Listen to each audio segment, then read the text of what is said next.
Hello, everyone, and welcome to this webinar today. I'm Francis Seeley from GlobalNet 21, and this is one of the many webinars that we do where we talk about big issues and talk about a story of a person who's made a difference or whose life has changed because of various events. And they're always interesting stories. And today we've got Adrija Biswas, who's with us today, and she has got an interesting story to tell because now in her life she campaigns for a number of issues, including gender inequality. But she's been through quite an interesting and traumatic experience in her life, which may have led her to doing what she's doing now. So it'd be interesting to talk to her about that and find about her journey to the sort of campaigns that interest her. So, Adrija, thank you very much for joining us today. And can I start by asking you if you could just tell us a little bit about yourself? Sure. Thank you so much, Francis, for having me on this show. It's really an honor to be here today with you. I'm a motivational speaker, but more importantly, I am also a humanitarian and a social worker. I'm also an innovator. So I have created my own banking app, which is being deployed, and as well as founder of RASA, which is Rise and Shine Again. It is an initiative to empower you to rebuild a better version of yourself. So this is all about men, women, children that are going through challenges and pains, and for them to see that no matter the past, the challenges, the pains, they can always recreate their lives and make their lives beautiful. So that's my vision, and that's who I am. I'm also a corporate leader, and I work in banking. Okay, well, let's talk about that in a minute and go through some of those things. I mean, you've lived in several cities, haven't you, in the world? And one of them was New York. What were you doing in New York? Oh, I'm so glad you asked me that question, Francis, because that New York City, the experience is always very close to my heart. It was 2001 fall semester.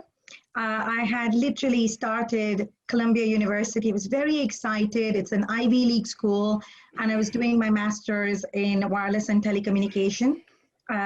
So that's what brought me to New York City, was studying for my master's degree. And fall semester, exciting times, beautiful season. Everything was perfect about New York City when I traveled there. And you got excited by it, and then you got caught up in the 9/11 tragedy. How were you caught up in that, and what happened? Yes, it's been 19 years now, and I still remember it so clearly. My train was the last train to come into New York City because I literally just moved in. I was staying in Jersey. And the last train to come into World Trade Center, because that's where I would change trains and then take a subway to go uptown to Columbia University. And when my train entered, the police over there said, well, leave the premises, leave the building. There is a bomb in the building. And people thought that, it's a farce, it's a joke. And they were quite okay about it. They were literally walking quite casually till we started running out of the building. And when I came out, I saw the first plane had already hit, which they were referring to as the bomb. And I saw the second plane hit, so that hit the South Tower, because everybody was looking up and I was looking up as well. And all of a sudden, what seemed like a toy plane at that point of time, it was so unprecedented that I never ever imagined it was a passenger plane. I only realized it was a passenger plane much later when I read it on the news. But at that point of time in my head, it was so tiny that I saw it hit. And I thought somebody must have, remote controlled a bomb into the building. And for 40 minutes, we were just stood there, Francis, because nobody anticipated the towers to come down. And, whilst you maybe have been watching it on TV, or people that are listening to us today were watching it on TV, and they were seeing the smoke of clouds going up. I was choking in them.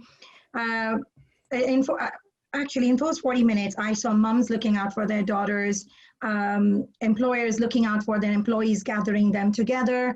There was a woman next to me who even pointed out to the building and said, you know, when the two burning bodies fell down, she said, "That's my sister." So there were people that had already lost their state of mind and sanity. Our phones were not working. My phone was not working. And 1 second that building was stood up, I didn't know where to go. It was brand new for me in New York City. I couldn't come back into Jersey because the trains had closed. I couldn't go to my college, so I was stood there. And 1 second, you saw this massive, tall, iconic tower. And then the very next second, and I can compare it with a tsunami, it was literally a tsunami of wave of dust coming towards you because the South Tower collapsed. And I just didn't know what to do. You know, people started just running and turning around and running, and so did I. And literally within seconds, it was a complete blackout. So I was stuck in debris with 5 or maybe 6 more other people, because I could hear their voices, some praying, some swearing, and I was numb. So I think I was young, and I really didn't know. I really didn't know how to face that situation, and I can talk about it now. Yes, I mean, I am claustrophobic today, till date. I can travel on planes, but what seemed forever, somebody managed to get out of that debris and pulled me out with my turtleneck. And that once gorgeous, lively New York City was just turned into ember and ashes. And I survived. I was lucky to survive. But when I walked through, people said, just walk towards the Hudson River. And we were walking towards the river, and we were told, if something like this happens where, you know, another building comes crashing down because of the impact, just jump into the river. And I remember thinking to myself, wow, I've been lucky once, and I've been saved, but I don't know how to swim. So anyways, we were taken to Chinatown, into the hospital. I was flushed several times.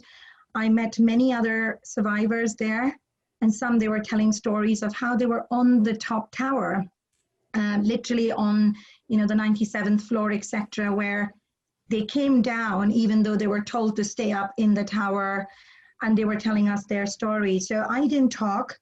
There was a girl next to me who wanted to go back into the tower to get her belongings. And I'm like, surely the building's on fire. Your boss is not going to tell you anything. She didn't recognize me. She didn't recognize any of us when we were in the hospital. She just absolutely blanked out. And I didn't talk for 2 days. All I did was just kept writing about my entire account, which was then published in the Times, my experience. I mean, obviously, it was incredibly traumatic for you, and it must have taken a long time to get over it. I read somewhere that there was some point in your life where you almost lost the will to live and then bounced back. Was it that time? Is that what caused it? No, Francis. I mean, I think on 9/11, I could have either lived or I could have died, but I was blessed with life, and that day completely transformed me and my thinking. I began to respect life and people and live life to the most, because life is so short. You just don't know what's going to happen next. So my thinking towards life, you know, respecting, tolerance, acceptance, I think I became spiritually a much more evolved person, and I transformed. But I went through personal 9/11s in my life. So I had an abusive marriage. I have fought legally in the highest level of governments for over 10 years. And I have gone through not just ups and downs, but I could almost say summits and valleys, where I was literally dying every single day that I was living. So on 9/11, I lived but I have gone through many incidents in life where I had literally hit rock bottom, Francis, like had given up the will to live. But you bounced back. I bounced back, yes, and that's why I became a domestic violence ambassador as well, because not everybody can bounce back, but also not everybody bounces back because they don't know how to, or they don't have the support system. I was really lucky because I had my parents and my sister, and they got me out of that situation, and they showed me the path without any judging, nothing. They were loving, they were accepting me, and gave me the chance to restart my life. And that's the reason, Francis, what I do today is to pay forward those blessings so that I can be the wings for women that have given up. And I want to be the story for them that if I could restart my life, so can you. You're not alone, because we all go through challenges, but we should not give up. Well, you've clearly shown immense resilience, and that's amazing, and it's a great story for other people. And you know, when you got your life back, one of the things you did is you went into a beauty pageant. Tell us about that. Yes, so I was Mrs. India UK Universe 2019 last year, and I joined the pageant in the UK, which was Mrs. India UK, and I was a title winner there. I was one of the main winners, and then I went on to Mrs. Universe. But the key reason I wanted to join the pageant, so I've been an academic all my life. I'm an innovator, and I've been a corporate leader. But I wanted the message, and people tell me that, Adrija, you are our voice. There are so many women that are not able to express, that are not able to share their stories, and you are our voice. So the reason I joined the pageant is because I wanted to be the voice of all those women who were banking on me to share their voices globally on the Mrs. Universe platform and level, because Mrs. Universe is all about women empowerment. It is all about survivors from domestic violence. And also, I wanted to send the message, Francis, that joining a beauty pageant is not about physical beauty or outer beauty. You know, we women I think we're amazing, you know, as moms, as daughters, as wives, as employees. We do so much. We do so much of multitasking, but we don't give ourselves enough credit. And a lot of times we feel that, oh, you know, beauty is just physical beauty. But I wanted to prove that beauty is more than what you look outside. It's about your experiences. It's about your resilience. It's about your mental attitude, you know, your positivity. How do you make people feel? It's all of those strengths that make you who you are. And after marriage, I've seen a lot of women forgetting to live life. They lose their identity. They completely forget who they are. And I also wanted to be the message for those women that no matter where you are at your life, just don't give up on hope. If you have dreams, live it. I wanted to get out of my comfort zone and do something that I've never done before, just to give a message to women out there. It doesn't matter what age you are, and always dream and always go out and do things that you're afraid of, because you'll probably succeed, but you won't know till you don't do it. So you said that, you argue that you use the beauty pageant as a platform, because some feminists would say beauty pageants and gender inequality just don't go together, but you actually think they do. Is that right? Absolutely, because it is all about, and that's again what I wanted to say, beauty pageants, people feel it's all about, you know, appearances. And where I come from in India, Francis, growing up, there was this notion that beauty means you have to be tall, slim, and fair, you know, and that's what beauty is. But that is not it. It is about intellect. I was also awarded Mrs. Intellectual and Mrs. Courage. So it's about all those additional core values that we bring, and we want people to appreciate us not just for, like the tip of the iceberg. People only see the tip of the iceberg, but what lies beneath is what the iceberg's made up of. So that was my message. You talk about what, lies beneath, and that's a really interesting, thing to say. But, you're a very attractive person, so you did use that platform. You're a very intelligent person, and you've used that to do all the things you're doing. Some people who don't have those attributes, how can you tell them that they can get the equality that they want, that they need, and they deserve? Don't you feel in the way you're saying, I've set a standard you won't reach? How do you get them to get to that standard as well? So first of all, Francis, I wouldn't even want them to think that it's a certain standard. It's all about what we feel within. And thank you so much for your kind comments. But I think it's really important to start with self-love, self-care. So if each one of us really felt the self-worth,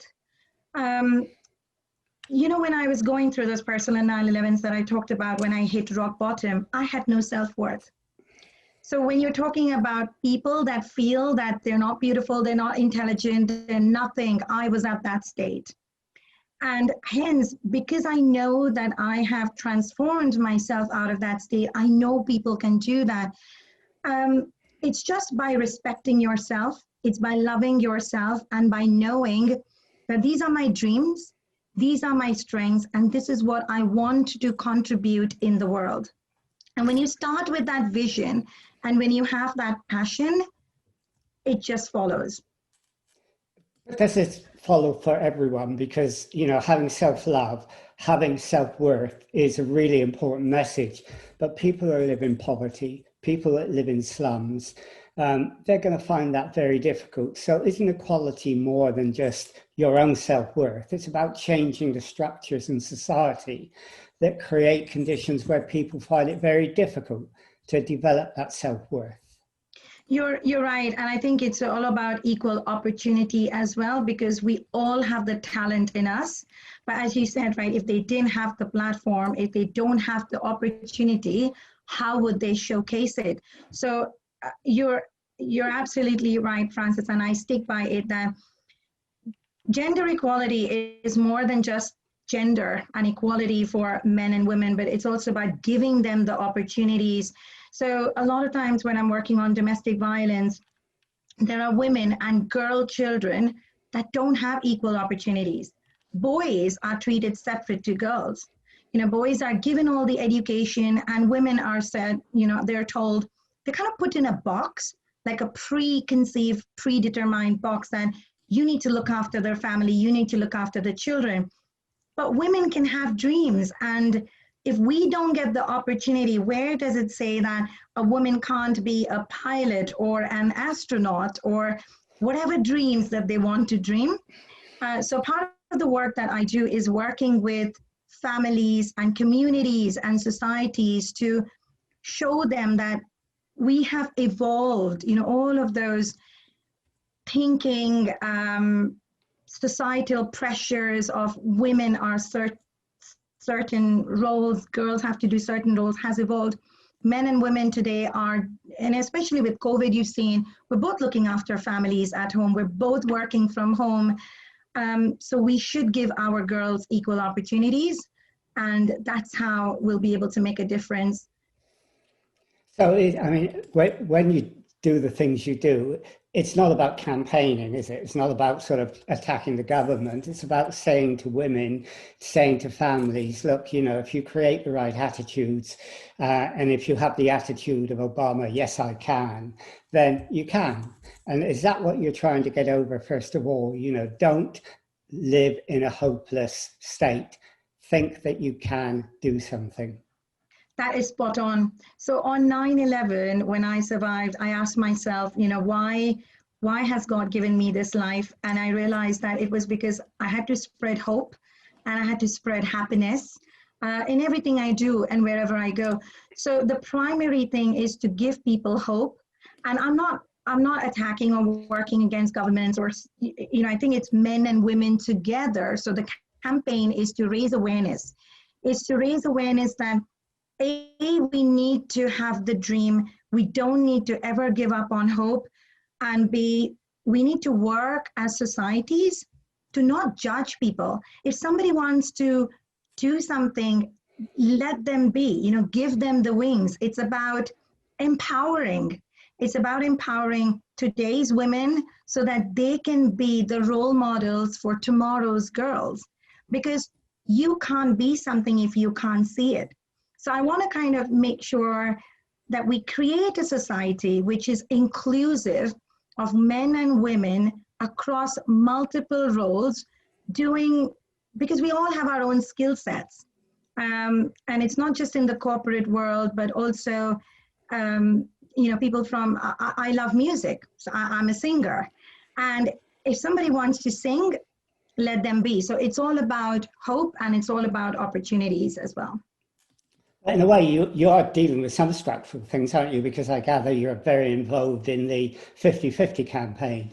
And you also have a sort of fairly high position in a bank, and you're very concerned with corporate social responsibility. So do you see, it's important to campaign in corporations and in powerful organizations that they follow that 50-50 principle?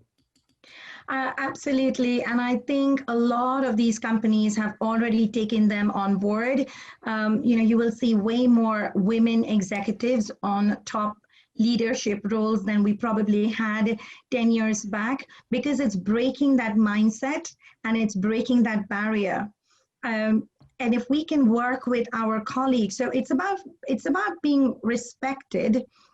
And I was an analyst consulting group lead, so I had around 200 analysts working with me where I was mentoring them to become the next generation of leaders.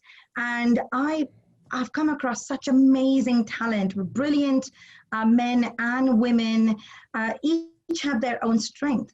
And I've also seen that groups, whether they're projects, whether they're teams, we are now starting to make sure that it's a more inclusion and diversity is embraced, whether it's gender inclusion and diversity or ethnicity. The more people you get from different skills and different backgrounds, the more innovative and creative a society and a company gets, and we become more successful. So I've definitely seen a shift, Francis, in all of these corporates, and it's part of our ethos now. But as you've sort of gone up the corporate ladder, have you found it difficult because you're a woman? Did you have to fight, or did your personality take you through all of that?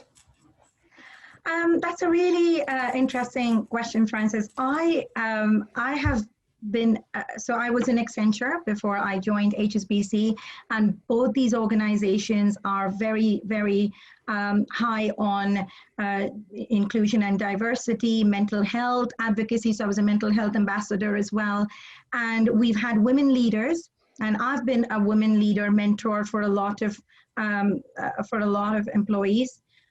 I've personally not really had to experience that barrier. Even when I came back from maternity leave, I had the same opportunities. But I do know that there are women and other firms where they come back from maternity leave and they feel that they're not valued anymore. Or they feel like there is an expectation that you're not supposed to be looking after your children and you may not be able to dedicate equal hours. But both my organizations that I've been in, we have encouraged flexible working. We have encouraged checking in to make sure that our employees are able to voice and speak up. So you will see a lot of that gender equality going through our promotions to make sure that we are bringing in people from diverse cultures, from all genders. So whilst I've not had to face any discriminations, I have been part of a culture where we are encouraging an inclusive environment for our employees.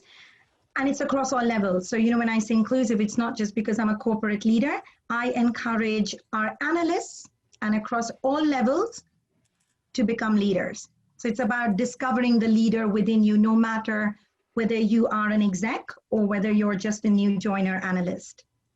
I mean, you mentioned you were a mental health mentor as well, and that's quite interesting. And I can understand you wanted to be that because I think, you know, everyone goes through difficult times, and having someone as a mentor is important. And I guess you see that as part of the equality agenda as well. But you're also, aren't you? You're also very concerned with human trafficking. What made you concerned with that? Um, I met Shujo John, who is the founder of You Can Free Us, which is the organization that I'm associated with. And he was a 9/11 survivor as well. And I remember him saying that when he was trapped in the debris, he wanted to, he almost had a feeling that we have to rescue. So it's almost like a mission that if we were rescued, there are so many other people out there, women out there, children out there that are trapped that we need to now go and rescue. So I came across that mission when I was working on domestic violence. I also came across not just gender violence, but also you know, family violences where it was like honor killings and so on. And through that, I was exposed to this horrific business. It's almost a business, human trafficking. And I have a daughter. So when my daughter was born, I had to make the world a better place, because when I saw the stories, Francis, of 8-year-olds, 9-year-olds being trapped in dark cages, 4x4 cages for years where they have not seen daylight, it just felt wrong. And we have to raise a voice. So that's when I got involved in human trafficking, raising funds for them. Last year when I went to India, I went into the safe houses and I spoke to these girls, and it was amazing because we are not only rescuing them, but we are also rehabilitating them, and we are empowering them to get back into society, you know, with honorable jobs and so on, so they don't feel that they're not a fit into society. And when I met those girls, their stories were ghastly. I have no idea how anybody can go through that, but more importantly, how people can encourage people to go through it. So for us, it's about educating the system.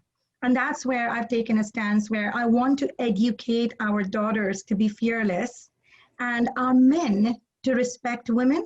So whilst domestic violence is an issue, human trafficking is like a similar issue where I'm fighting so that if we become an empowered society and men and children of next generation say, no, this is wrong, then we will be able to close that cycle of abuse. So there's all these education programs that we're doing to bring that mindset and help people think differently. And, you know, you do all that.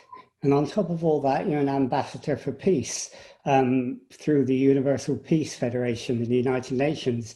How do you get involved in that? And what does that mean? Being a peace ambassador for me, I was approached I think it was last year, was it 2 years back, by Universal Peace Federation, and I loved their ethos and all of the difference that they're making into society, whether it's, you know, building peace by interracial marriages. My husband's British, I'm Indian, but the whole concept was building tolerance, respecting and accepting, empathy, being kind, and all of those core values, I think is something that we need to, there's so much pain going on all over the world, whether there are wars or religious disputes. And I think if we took a step back and each one of us found that inner peace and we're able to transform ourselves personally, and that's where I became a motivational speaker as well, apart from being a peace ambassador, is if I'm motivating people to become the best version of themselves. Because if each one of us can accept people for who they are, I'm a very positive person, Francis. For me, my glass is always full. Whether it's half with air and half with water, it's always full. And I want people to see that you know, if you don't like something about somebody, change your outlook, change your perspective. I have worked in diverse cultures. I've lived and studied in multiple countries, and I love people and cultures and diversity, but not, and that's what I need to, and that's what I'm trying to encourage people to see, that embrace diversity. You know, just because you don't like something about somebody or something doesn't mean that somebody else doesn't like that person. So change your outlook, become more accepting towards people's situations, towards people's circumstances. Be tolerant about people's views. And that way we would have less disputes. We would have less violence. So my role as a peace ambassador is to create tolerant, creative, peaceful societies and communities where men and women are working together to love and respect, and so that we can create almost kind of create the same situation for our next generation as role models. Well, I mean, you have all these passions, which is really great. But you know, how do you sort of work them all out in your own mind? Because it must be very, very difficult. I mean, do you belong to a lot of organizations and campaign in those organizations with others, or do you look upon yourself as a speaker, someone who's well known, as someone who can go out and sort of preach your message, and that's what you do? I mean, what's your main mode of operation? I have a show, I have a weekly show on Speak Up and Empower TV. So it's Real Talks for Beautiful Survivors. And every Wednesday evening, I bring in a guest and we talk about their survival story.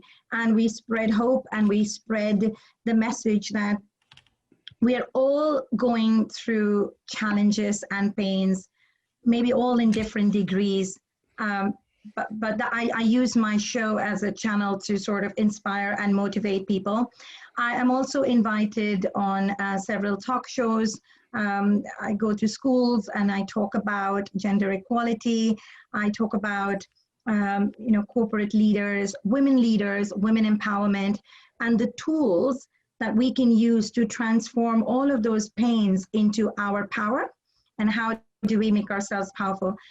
I'm doing a lot of projects, whether that's building confidence for women, because domestic violence, can they feel that they're not worth it?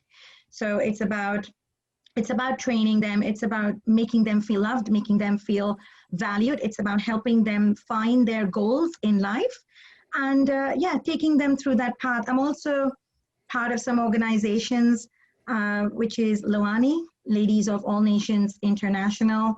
I'm part of IIW, Inspiring Indian Women, and I work with the Indian High Commission here as a volunteer, and also part of Aesthetics Board, and she inspires me as an advisory board. Okay, so I mean, when you do your speaking, for example, in the show that you do you get a lot of response from that? People have problems and they need help, and have you got organizations you can then refer them to? You don't just leave them, do you? No, not at all. And whether it's mental health issues, people are struggling with depression and they just want someone to talk to. They know where to reach me. Whether it's domestic violence, we are already connected with organizations globally. So I've got my global sisters, whether it's in America, whether it's in Africa or India, and wherever people reach out from, I connect them. If I can't help them here in London, I'm connected with a global organization where I will refer them on to. So no, not at all. They are not on their own. And that's the message that, when I went through the challenges, Francis, I didn't even know there were organizations that existed. And I thought I had to deal with it on my own. And the only people that could rescue me was my parents. But times have changed. I'm like 20 years down the road now. There are so many organizations that are doing incredible work every day. So no, nobody's on their own. And I want them to be able to break the silence, to reach out. But also as communities, we need to look out for the signs for people that are either going through mental health or domestic violence, and help get them a safe way out. So it's both way. When people want to make change, I suppose one of the things they need to do is think about what the skills they have that can make a difference. And in a way, the skills that you seem to have that you're talking about is that you're a networker, you're a conduit, you can bring people together, you can refer them on. That is, I mean, you can belong to an organization, you can campaign on the streets, but there isn't there, a really important role for the networker, the person who can bring people together and make contact. And as well as being able to give them hope, Francis, because, you know, when I share my stories, I mean, yes, of course, right now I wasn't able to share all of the challenges that I have gone through, but when I share my stories, people can relate, whether they're single moms or whether, you know, they are people going through legal challenges or financial challenges. I've had my parents to rescue me financially as well. But I felt that, you know, a lot of women were not getting justice because they didn't have money or they didn't have the confidence. And I've been through all of that. So a lot of the time, it's not just about networking, it's also about telling these women and telling these girls and telling these children that you are not alone and giving them that hope. I think people feel that it's only them that they're going through. When I went through it, I felt, why me? And I almost want to tell people that if we spiritually transform ourselves, if we, you know, if we counted our blessings, if we had a gratitude attitude, and if we embraced people for who they are, then our pains would go away. So it's also about showing people and helping them transform. And that's what I do best. Okay, well, you obviously seem to do it very well, and you multitask a great deal. As you say, you're a woman and they multitask. I'm a man and I can't. But I wouldn't say that. I think, you know, women alone can't solve the problem, Francis. So it's men and women together that are making a difference. I couldn't have done it. You know, my son is a mental health ambassador as well, and he respects women. He's already broken that cycle of abuse. My daughter is fearless. So, you know, fathers looking out for their daughters, brothers looking out for their sisters, men and women together are the ones that can make a difference. No, I agree. I mean, I was joking when I said I can't multitask, because obviously I do. And, you know, I think it is working together. And I think that's a big change between the 1960s. Men and women realized they have to work together to actually achieve the end that they want. You can't work separately. You can have diversity, but you've got to work together as well. Well, look, we're sort of coming to the end of this interview, and it's, you know, really interesting, and we could go on talking for a long time. But if people wanted to find out more about what you do and make contact with you, how would they go about doing it? I'm on my Facebook. It's called Adrija Biswas, Rise and Shine Again. So that's my public page. I'm happy for people to connect me over there. I'm on LinkedIn as well, Adrija Biswas. So if people wanted to get some corporate guidance, happy for them to connect. I've had people that wanted to have a woman leader as a coach. So I do that as well. And I'm also on YouTube as Adrija B1. Okay, well, that's great. So people will know how to get in touch with you. Okay, well, you know, thank you really for doing this interview. It's been great. And you are clearly a very inspiring person. And I think people will have learned a lot and got a lot of encouragement about, you know, how they can go about making a change following your story. So thank you for doing it. And I'm sure we'll do something again in the future, because I think you have a lot to tell people and you have a great example that people can follow. So thank you for doing this. Thank you so much, Francis. Can I just leave one note behind for everyone? Because that's very close to my heart. I say life is like a boxing ring. Defeat is not declared when you fall, but defeat is declared when you refuse to rise up. So rise up and shine again. Okay, well, that's a good message to end the interview on. So thank you again for doing this. Thank you so much for having me here. Okay, well, thank you. And we'll end this interview now.